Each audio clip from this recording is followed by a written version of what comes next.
me han asignado la clase de región orbitaria y cavidad orbitaria, todo lo referente al ojo y sus anexos. Vamos a revisar el tema. Bien, región orbitaria.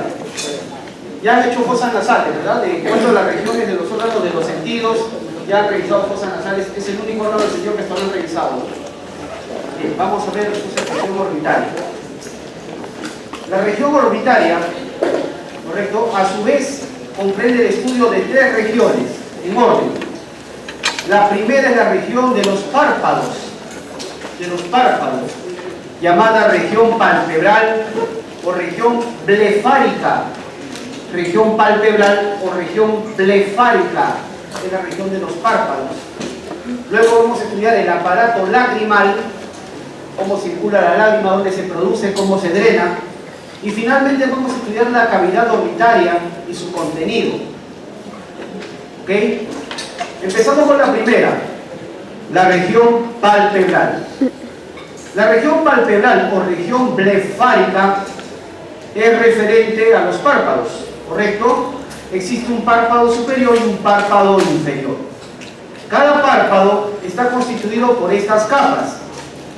Primero es la piel, segundo el músculo orbicular de los párpados, tercero el tabique orbitario y el tarso palpebral, cuarto el sistema elevador del párpado, que solamente está presente en el párpado superior, el elevador del párpado, la capa glandular, hay una serie de glándulas a nivel del párpado, y finalmente la conjuntiva, que es la capa más posterior, la más interna, la conjuntiva.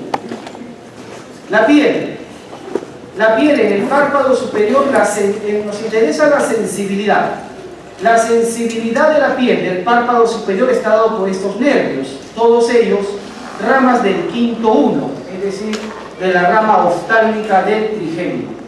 El quinto uno da sensibilidad al párpado superior, pero también dará sensibilidad a la córnea y a la región anterior de la esclera en el ojo. Mientras que la sensibilidad del párpado inferior está dada por ramas del quinto 2, ¿correcto? Aquí lo vemos, las ramas.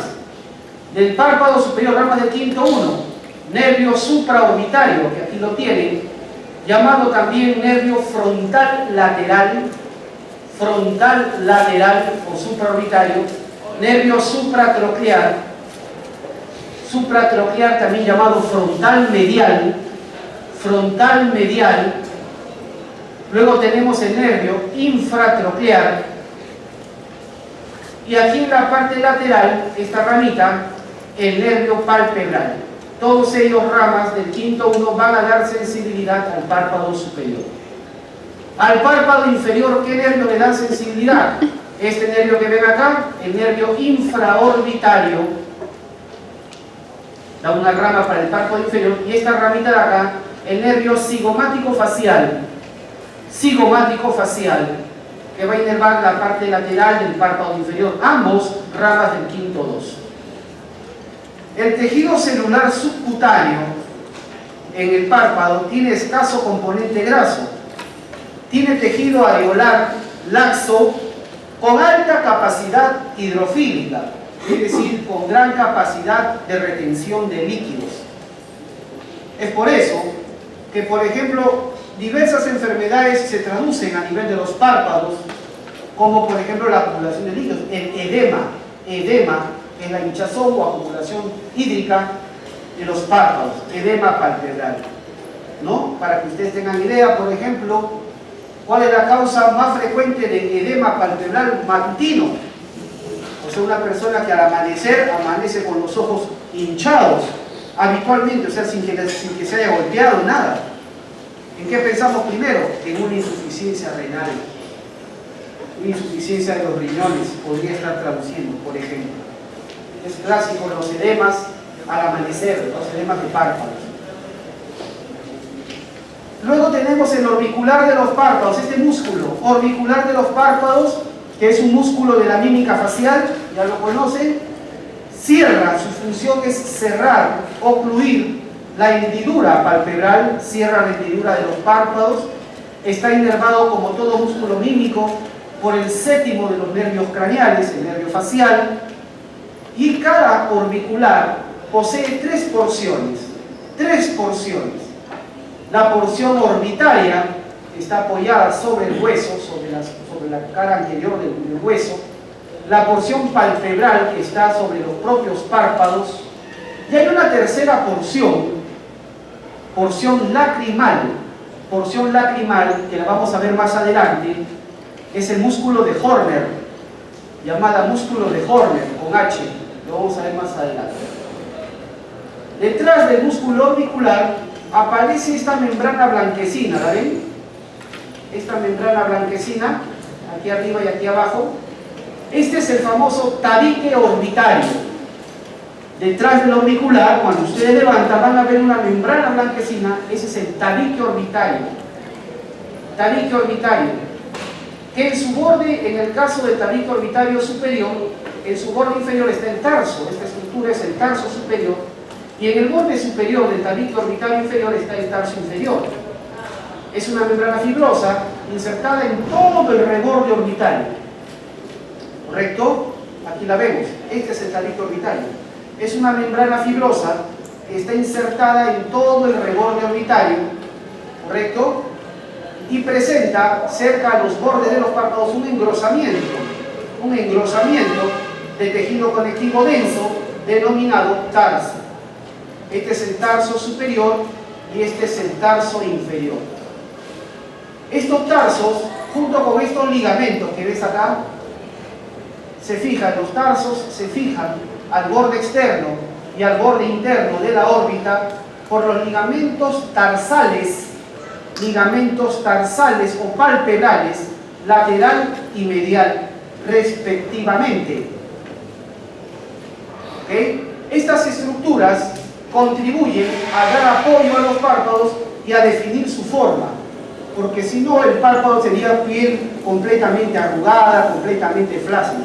Para que los párpados mantengan su forma y su tensión característica, es necesaria estas estructuras. El tarso, coloquialmente le decimos el esqueleto del párpado. El sistema elevador del párpado, eso está presente solamente en el párpado superior, está conformado por tres componentes. El músculo elevador del párpado, que aquí lo vemos, el músculo elevador del párpado, que tiene una porción muscular y tiene un largo tendón, miren ustedes su tendón. Tiene la fascia elevadora, que no es otra cosa que el tabique orbitario que hemos visto hace un momento. La fascia elevadora o tabique orbitario, en la parte superior, el tabique orbitario superior, es perforado por el tendón del elevador del párpado. ¿Correcto? Perforado por el tendón del elevador del párpado. Y en tercer lugar aparece este músculo, que lo ven acá. Este músculo. Que a diferencia del elevador del párpado, el elevador del párpado es un músculo, pregunto, ¿voluntario o involuntario? Ustedes pueden abrir voluntariamente los párpados o los párpados se les abre al margen de su voluntad. El elevador del párpado es un músculo voluntario. Por lo tanto, ¿de qué naturaleza es? ¿Estriado o liso? Estriado. El músculo elevador del párpado es estriado. Pero este musculito que ves acá, es denominado el músculo tarsal o músculo de Müller. Es un músculo liso. Por lo tanto, es un músculo involuntario. ¿Correcto? El músculo elevador del párpado es voluntario, es por lo tanto un músculo estriado. ¿Y su inervación de qué tipo será? ¿Somática o autónoma? Somática. Pero el músculo de Müller o músculo tarsal es liso, es involuntario y su inervación será autónoma. Precisamente, su inervación será simpática. La inervación del músculo de Müller es simpática.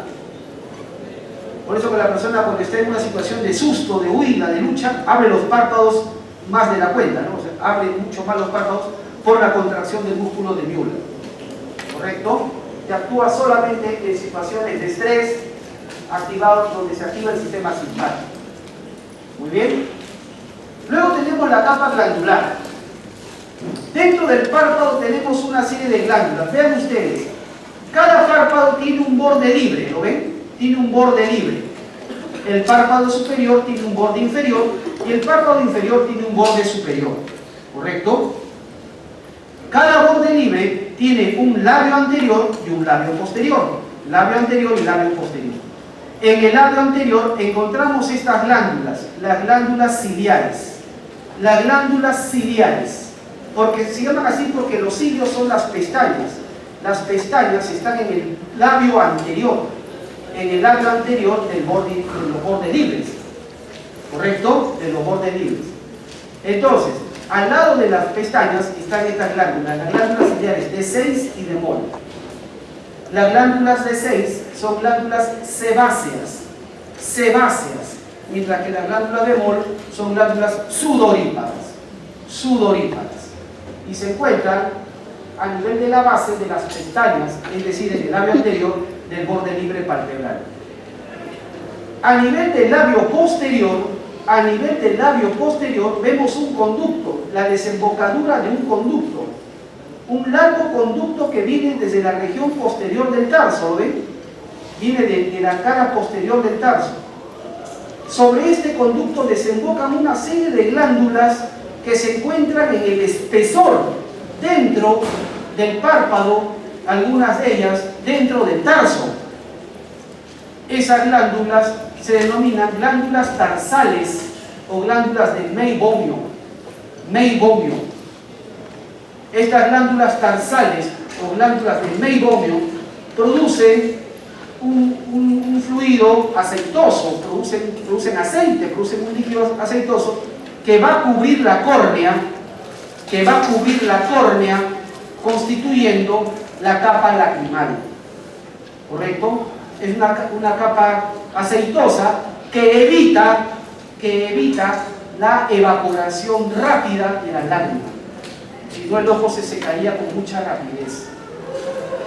Esa es la finalidad de las glándulas de meibomio. Producen una sustancia aceitosa que retrasa la evaporación de las lágrimas y mantiene húmeda la córnea, ¿correcto? Miren dónde están en el espesor del párpado. Muy bien. Estas glándulas, ¿para qué las estudiamos? Porque podemos observar esta patología con bastante frecuencia. El orzuelo, ¿han escuchado hablar? ¿Han visto alguna vez un orzuelo? El orzuelo se da por la inflamación infecciosa, por infección, de las glándulas que están en el borde palpebral. ¿Qué glándulas están en el borde palpebral? Las glándulas D6 y D-mol, o sea, las glándulas ciliares. La del orzuelo se produce por inflamación de las glándulas D6 y D-mol. Generalmente es infeccioso, el orzuelo duele y afecta el borde palpebral. En cambio, miren esta otra patología, el chalazion, a diferencia del orzuelo, el chalazion es una inflamación en el espesor del párpado, dentro del párpado. No llega al borde anterior, al borde libre, perdón, ¿se entiende? Agarra el espesor del párpado. Y es por inflamación de las glándulas de meibomio, las glándulas tarsales, las que están en el espesor del párpado, ¿correcto? Muy bien. A nivel de la capa glandular vemos los arcos arteriales del párpado. ¿Qué arterias participan? Miren ustedes acá, de la región temporal vienen estas dos arterias, la arteria cigomático-orbitaria y la arteria transversa de la cara, transversa facial, ambas ramas de la temporal superficial, y vienen a anastomosarse con otras arterias. Esta es la arteria palpebral superolateral, la arteria palpebral inferolateral, ambas ramas de la arteria lacrimal. Esta arteria lacrimal da la palpebral superolateral, palpebral inferolateral. La arteria lacrimal, a su vez, es rama de la oftálmica. Oftálmica. Por el lado interno, ahí miren acá, perdón, la arteria cigomática orbitaria se anastomosa con la palpebral superolateral, uniendo la temporal superficial con la oftálmica indirectamente. Y también la transversa de la cara da una rama superior y una rama inferior. La rama superior se anastomosa con la palpebral inferolateral, también rama de la lacrimal, que a su vez es de la oftálmica. Entonces la temporal superficial se une por medio de dos ramas con la oftálmica. Por la parte interna vemos las arterias palpebral superomedial y inferomedial, ambas ramas de esta arteria, de la arteria dorsal de la nariz, esta arteria que vemos acá, arteria dorsal de la nariz, que también es rama de la oftálmica. De la dorsal de la nariz nace la oftálmica y otras palpebrales, superomedial y inferomedial, que se anastomosan, forman el arco palpebral superior y el arco palpebral inferior. Las ramas de la dorsal de la nariz con las ramas de la lacrimal, ambas son de la oftálmica, ¿correcto? ¿Se entendió? Pero también vemos nosotros que la dorsal de la nariz se une con la rama terminal, con la última rama de la arteria facial. La rama terminal de la arteria facial, ya saben ustedes, es la arteria angular, que se une con la dorsal de la nariz. Uniendo así, ¿la facial de dónde viene? ¿La facial de dónde viene? En la cuarta rama de la carótida externa, ¿verdad? Y al anastomosarse con la dorsal de la nariz es rama de quién? De la oftálmica. ¿Y la oftálmica es rama de quién? De la carótida interna. Entonces se anastomosan las dos carótidas, la externa con la interna. Esa es la finalidad o la importancia de estos arcos arteriales alrededor de los párpados. La conjuntiva. La conjuntiva es una mucosa transparente que se inicia detrás del labio posterior del borde libre, ¿correcto? Cubre la cara interna del párpado, ¿lo ven? Cubre la cara interna del párpado hasta que llega a un punto profundo y se refleja y se aplica sobre el ojo, sobre la esclera, sobre la esclerótica, ¿correcto? Pero no cubre la córnea. Este esquema está mal. Aquí no debería continuar esta línea debería terminar acá. El límite entre la esclera y la córnea, este límite se denomina limbo o borde esclerocorneal. Allí termina la conjuntiva.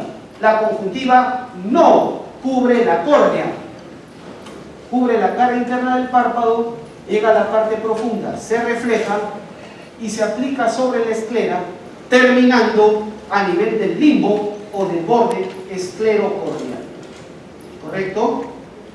Por lo tanto, la conjuntiva forma fondos de saco, ¿lo ven? 4 fondos de saco: superior, inferior, lateral y medial.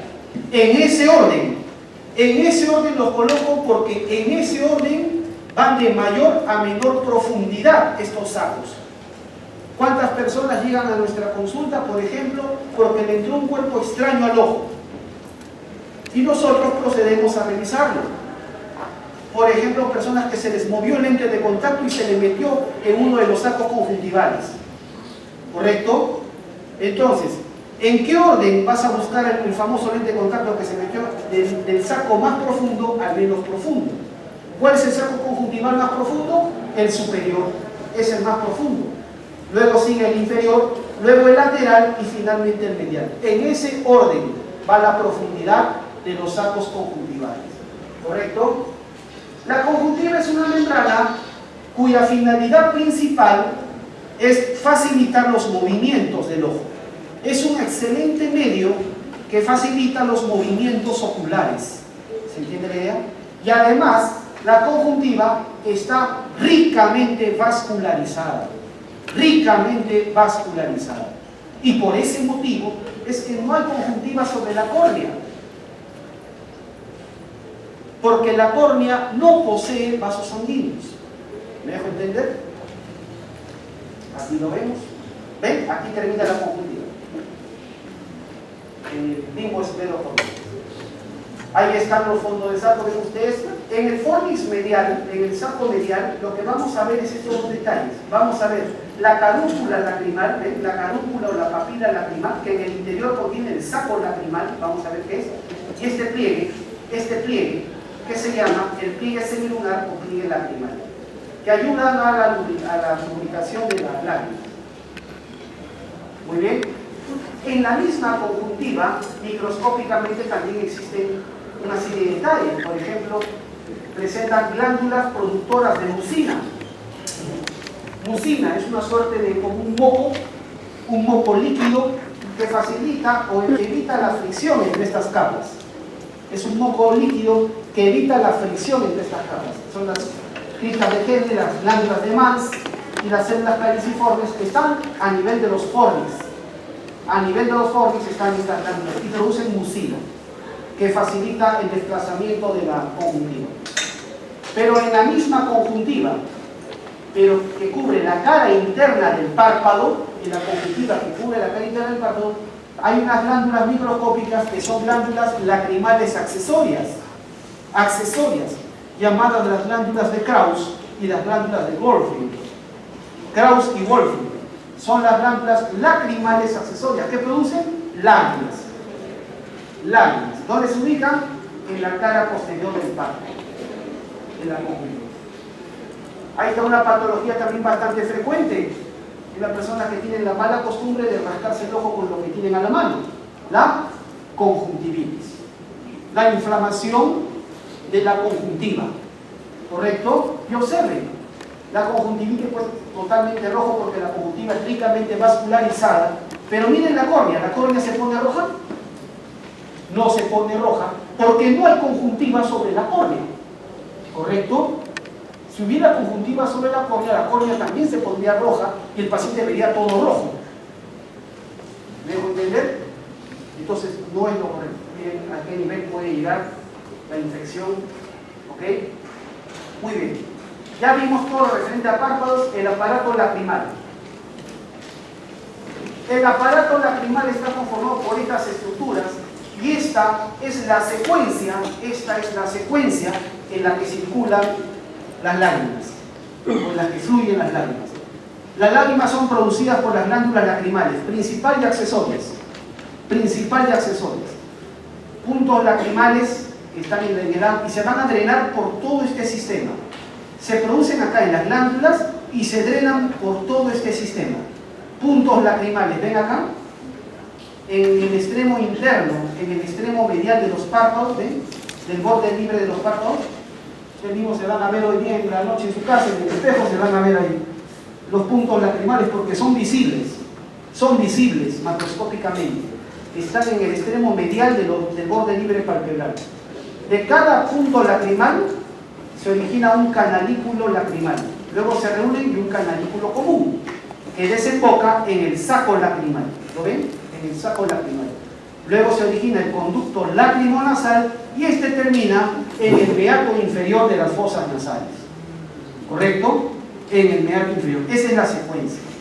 Aquí lo vemos. Las glándulas lacrimales, principal y accesoria. Las glándulas lacrimales, hay una glándula principal, que la ven acá, y que está dividida en dos. ¿Quién divide a la glándula lacrimal principal? El tendón del elevador del párpado. Él divide a la glándula lacrimal principal en dos porciones. Una porción orbitaria y una porción palpebral.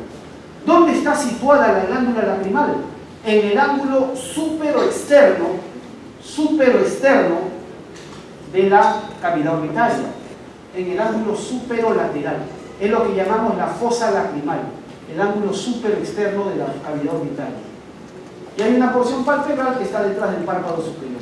Y las glándulas accesorias, que ya las hemos mencionado, están en la cara posterior del párpado superior, en la conjuntiva, son microscópicas, la de Krauss y la de Wolfing. Las glándulas lacrimales, ¿cómo están inervadas? Su cápsula recibe inervación sensitiva por el nervio lacrimal que nace del quinto 1. Miren, ¿ven? Acá está el quinto nervio, el ganglio de Gasser, el quinto 1, la rama oftálmica del trigémino, y de aquí nace este nervio, ¿ven? Nervio lacrimal.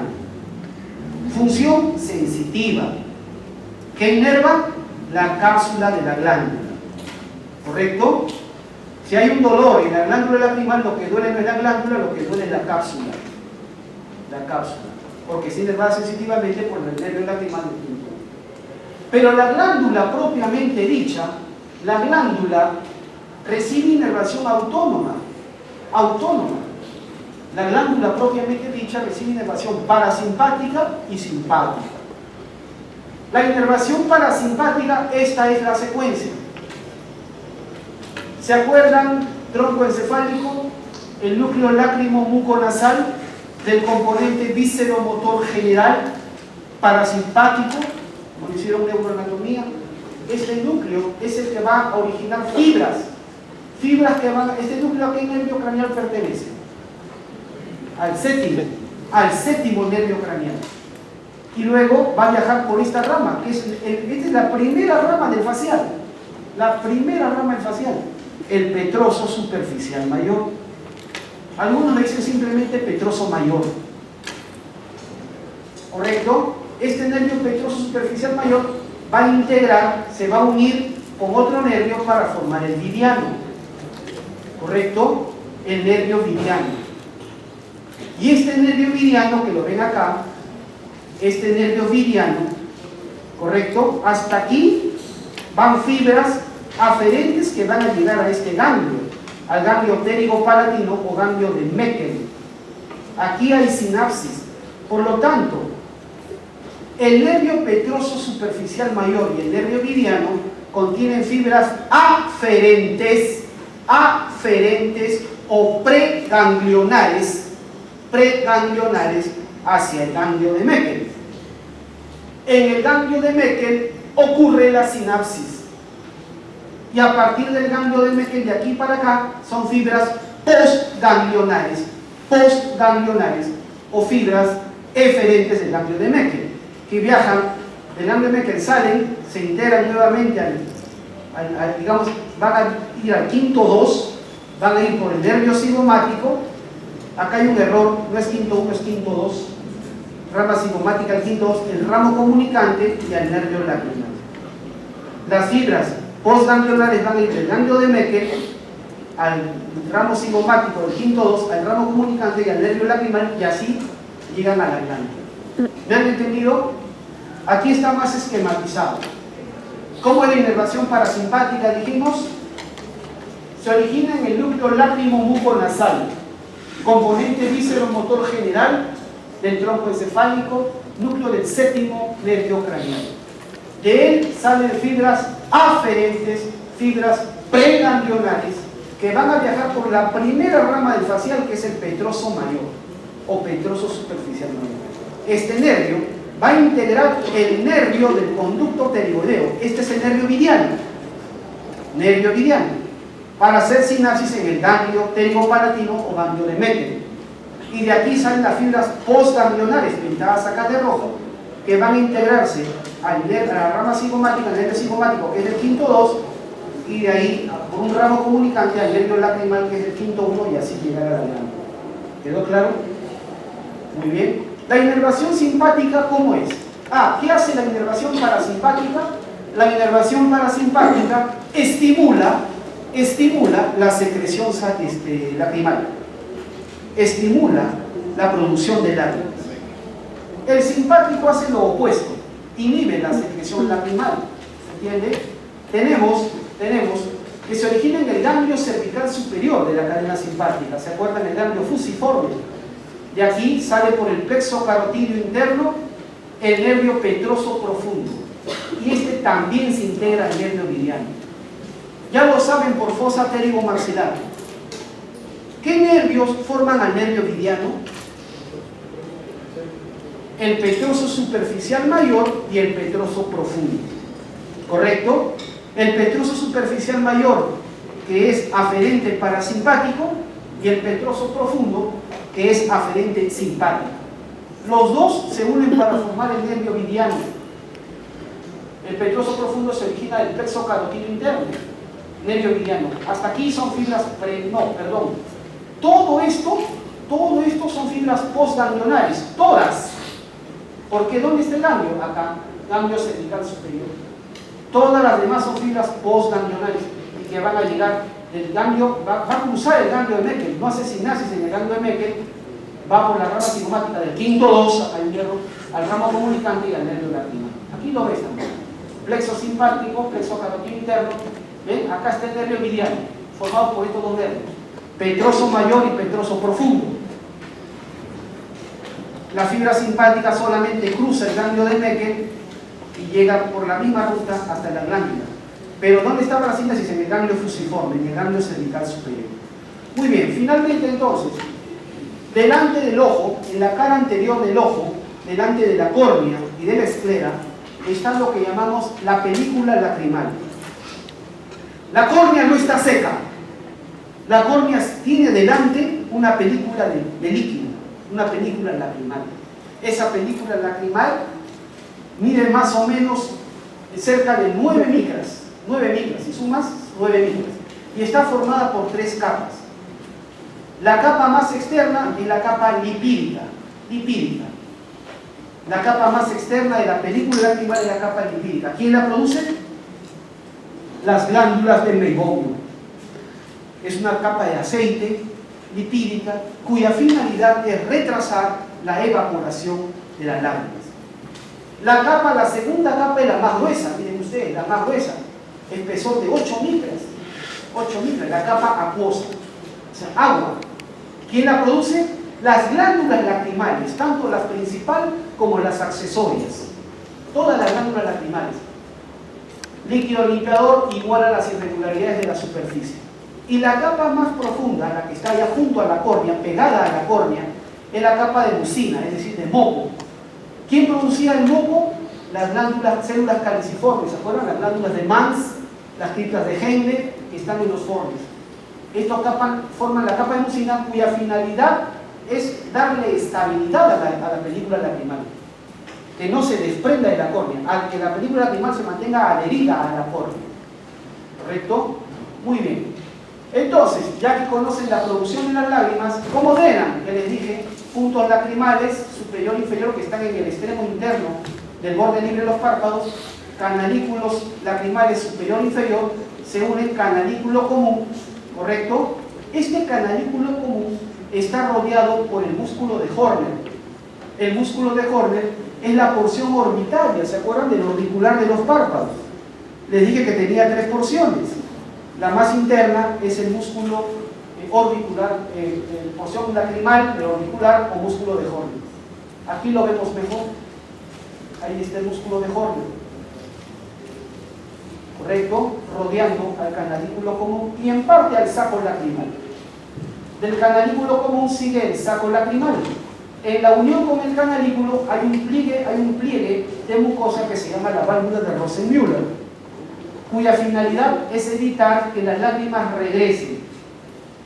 Simplemente el flujo tiene que ser unidireccional, del canalículo al saco y del saco al conducto. No deben regresar. Esta válvula de Rosenmüller evita que las lágrimas regresen del saco al canalículo común. Conducto lágrimo-nasal, ¿qué trayecto sigue? Hacia abajo, lateral y posterior. Trayecto descendente, lateral y posterior. Ese es el trayecto que tiene el conducto lacrimonasal y cuyo extremo inferior también presenta un pliegue mucoso llamado válvula de Hasner. Válvula de Hasner, cuya finalidad también es evitar que el contenido del meato inferior ingrese al conducto lacrimonasal. ¿Qué hay en el meato? Moco.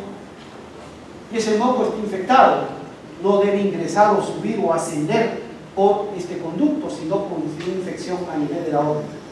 Entonces, para eso están las válvulas de Rosenmüller acá arriba y de Hasner aquí abajo.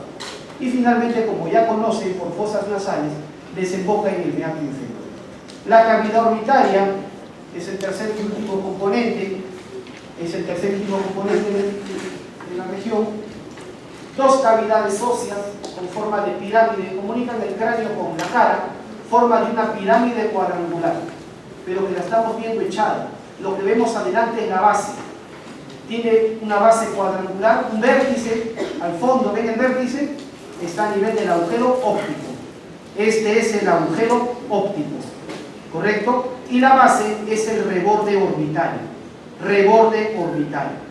4 paredes, superior o techo, inferior o piso, pared lateral o pared temporal, porque se relaciona con la fosa temporal, y pared medial o pared nasal. ¿Correcto? Muy bien. El vértice está entonces, como les dije, a nivel del agujero óptico. ¿Dónde se localiza? ¿Está exactamente atrás? No, está situado atrás, medial y superior.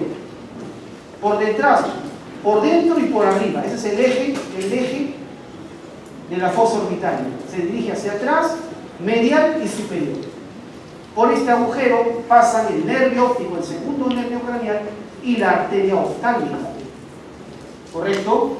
El nervio óptico que está recogiendo la información visual y la arteria oftálmica que nace de la carótida interna y que más bien sale del cráneo hacia la fosa orbitaria para irrigar las estructuras que rodean al óseo. La base está dada por el reborde orbitario.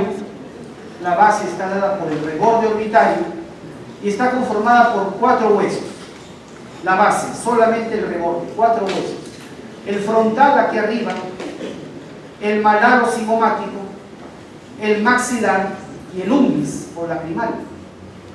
El frontal tiene 2 apófisis, una apófisis lateral y una apófisis medial. El cigomático tiene su apófisis frontal, la apófisis frontal del cigomático, y tiene una apófisis maxilar del cigomático. El maxilar tiene su apófisis frontal que se une a la apófisis medial del frontal. Y el unguis acá, la rama, la apófisis frontal del maxilar junto con el unguis forman este surco para el saco lacrimal. ¿Se acuerdan del saco lacrimal? De donde se origina el conducto lacrimonasal.